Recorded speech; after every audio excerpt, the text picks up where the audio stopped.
नमस्कार, मैं हूं अंकुर। आप देख रहे हैं सत्य न्यूज़। एक नजर डालते हैं अब तक की सुर्खियों पर। आरएसएस के अंग्रेजी मुखपत्र ऑर्गेनाइजर ने कर्नाटक चुनाव के बाद एक लेख प्रकाशित किया है जिसमें कहा गया है कि ये समय आत्मनिरीक्षण का है। सिर्फ मोदी मैजिक और हिंदुत्व के दम पर चुनाव नहीं जीते जा सकते हैं। प्रफुल्ल केतकर के इस लेख को ऑर्गेनाइजर ने हाल ही में प्रकाशित किया था। पूरा लेख पढ़ने से पता चलता है कि कर्नाटक चुनाव के बाद आरएसएस क्या सोचता है। प्रफुल्ल केतकर ने ऑर्गेनाइजर में लिखा है कि कर्नाटक विधानसभा चुनाव के नतीजों ने कई लोगों को चौंकाया है। हालांकि ये चौंकाने वाले नहीं हैं। परिणामों और संभावित प्रभाव का विश्लेषण करने के लिए विविध राय होगी। हालांकि इसके जरिए 2024 के आम चुनावों में कांग्रेस पार्टी के पक्ष में परिणाम निकलना एक साहसिक प्रस्ताव है। ये निश्चित रूप से आमतौर पर विपक्ष और विशेष रूप से कांग्रेस पार्टी का मनोबल बढ़ाएगा। लेकिन इन नतीजों को अलग करके देखें तो राजनीतिक दलों और आम मतदाताओं के विचार करने के लिए कुछ बिंदु हैं। आरएसएस के अंग्रेजी मुखपत्र ऑर्गेनाइजर में प्रफुल्ल केतकर लिखते हैं कि भाजपा के लिए स्थिति का जायजा लेने का यह सही समय है। आगामी चुनावों में क्षेत्रीय स्तर पर मजबूत नेतृत्व और प्रभावी डिलीवरी के बिना प्रधानमंत्री मोदी का करिश्मा और हिंदुत्व ही पर्याप्त नहीं होगा।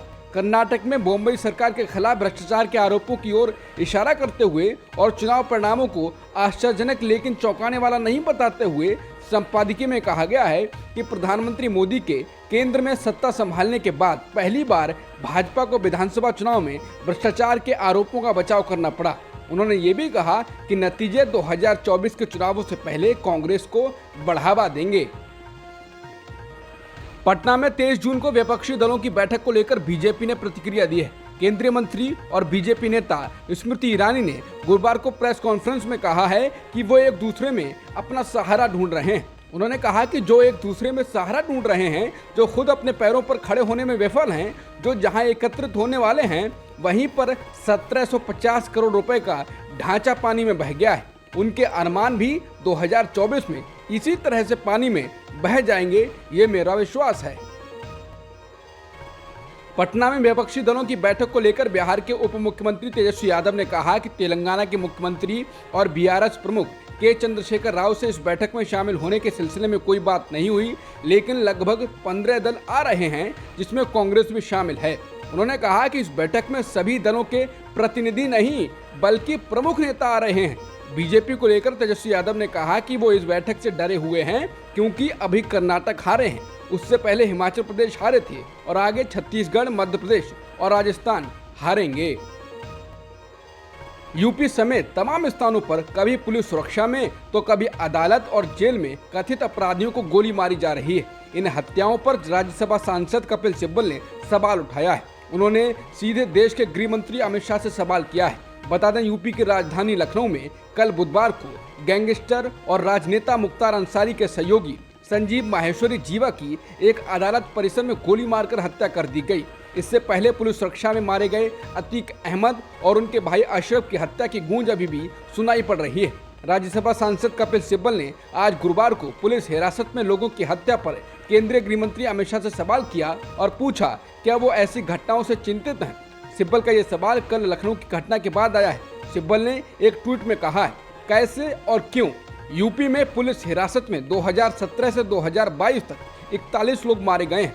हाल ही में जीवा की लखनऊ कोर्ट में पुलिस हिरासत में गोली मारकर हत्या कर दी गई। अतीक और अशरफ की पुलिस हिरासत में गोली मारकर हत्या कर दी गई। टिल्लू ताजपुरिया को तिहाड़ में गोली मार दी गई। अमित जी, आपको चिंता नहीं है, हम हैं। नाबालिग पहलवान के पिता ने डब्ल्यूएफआई के पूर्व अध्यक्ष ब्रजभूषण सिंह के खिलाफ लगाए यौन शोषण के आरोप वापस ले लिए हैं। उन्होंने कहा कि ब्रजभूषण ने महिला पहलवान के साथ साथ भेदभाव किया था। नाबालिग के पिता ने कहा कि हमने 5 जून को कोर्ट में बयान बदल दिए थे।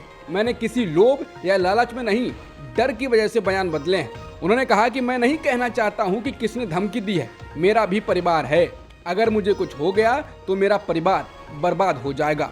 मुझे डर लग रहा है, मेरा पूरा परिवार डिप्रेशन में है। पहलवानों के मुद्दे पर एक नया मोड़ आ गया है। हिंदुस्तान टाइम्स की रिपोर्ट के अनुसार एक नाबालिग पहलवान के पिता ने अपने बयान को बदल लिया है और दावा किया है कि उन्होंने और उनकी बेटी ने ब्रजभूषण के खिलाफ कुछ झूठे आरोप लगाए थे। हिंदुस्तान टाइम्स की रिपोर्ट के अनुसार नाबालिग पहलवान के पिता ने अपने ताज़ा बयान में कहा है कि हमें ब्रजभूषण शरण सिंह से कोई शिकायत नहीं है। हमने 5 जून को दिल्ली में मजिस्ट्रेट के सामने नए बयान दर्ज कराए हैं और पहले के कुछ बयानों को बदला है।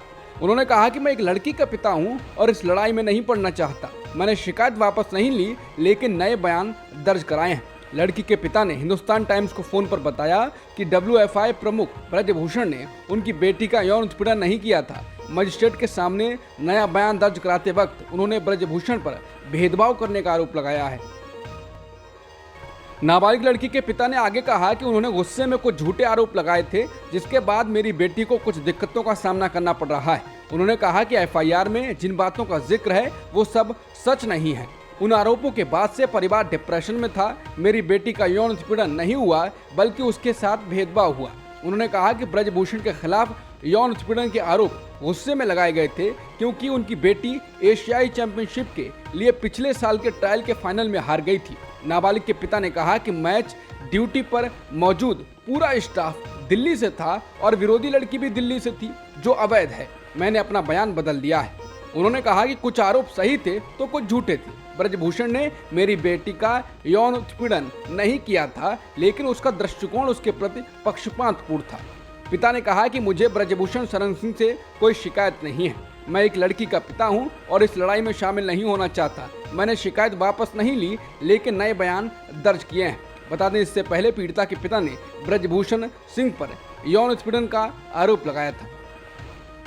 सचिन पायलट के द्वारा नई पार्टी बनाने की खबरें लगातार चल रही हैं और सचिन पायलट ने इसका खंडन भी नहीं किया है। इस बीच इंडियन एक्सप्रेस ने बीजेपी नेताओं से बात की है, जिसमें उनका कहना है कि कांग्रेस से सीधे लड़ाई में उनका फायदा होगा, पायलट के पार्टी बनाने से उनका नुकसान होगा। भाजपा के अनुसार राजस्थान में अधिक पार्टियों की उपस्थिति गहलोत के नेतृत्व वाली कांग्रेस सरकार को सत्ता से हटाने को कठिन बना सकती है। बीजेपी नेता का कहना है कि जब बहुत सारे खिलाड़ी होते हैं तो सरकार विरोधी वोट भी विभाजित हो जाते हैं। बता दें, आम आदमी पार्टी राज्य की अधिकांश 200 सीटों पर उम्मीदवार उतारना चाह रही है। वहीं भारतीय ट्राइबल पार्टी, राष्ट्रीय लोकतांत्रिक पार्टी और राष्ट्रीय लोकदल भी चुनाव में उतरेंगे। इस बीच बीजेपी के एक नेता का कहना है ये पार्टी को क्षेत्रवार रणनीति तैयार करने के लिए मजबूर करता है, क्योंकि ये छोटी पार्टियां न केवल सरकार विरोधी वोटों को विभाजित कर सकती हैं, बल्कि हमारे वोट भी चुरा सकती हैं।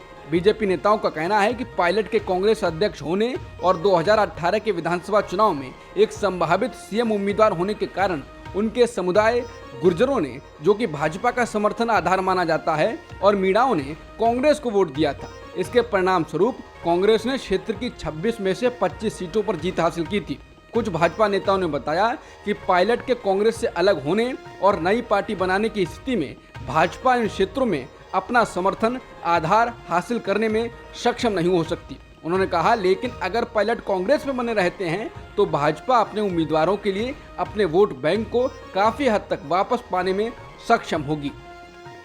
केंद्रीय विदेश मंत्री एस जयशंकर ने प्रेस कॉन्फ्रेंस में राहुल गांधी के अमेरिकी दौरे पर टिप्पणी की है।